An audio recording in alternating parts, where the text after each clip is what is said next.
take you to Chicago now with Louie Vaccher from WildcatReport.com. Louie, the Wildcats get a much-needed win in Week 5 against an Iowa team that struggled to keep up. What are the major things Northwestern needs to continue to work on during this bye week? Well, I think what you saw against Iowa was, they were very uncharacteristic. They had struggled in the red zone coming in, and they were 4 for 4 against Iowa with 3 touchdowns and a field goal.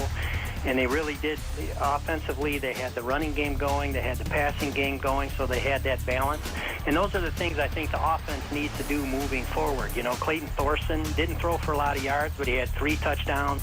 He didn't throw an interception, and he got rid of the ball when he had to, only took 1 sack.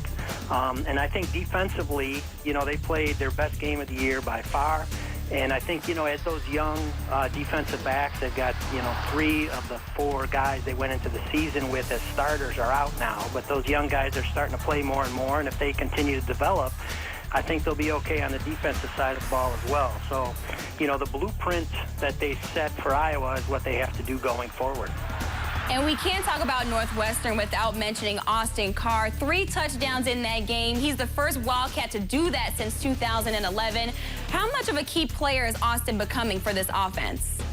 Well, I think he's their MVP so far. I mean, he has been such a clutch performer. He's a heck of a story. This is a former walk-on that sought Northwestern out. He contacted Northwestern and wanted to be recruited, and they brought him in as a walk-on.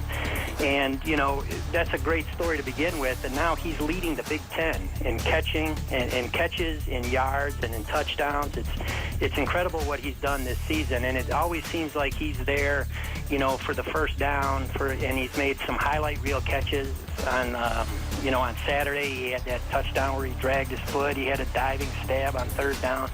So he's really done it all for the Wildcats this season. And, and to top all that off, he's an outstanding student. The guy can sing. He plays piano. He was an actor in high school. I mean, the guy, he's a Renaissance man. So he's really a heck of a story this year in Evanston. A man of many talents. Thanks so much, Louie. Thank you. My pleasure.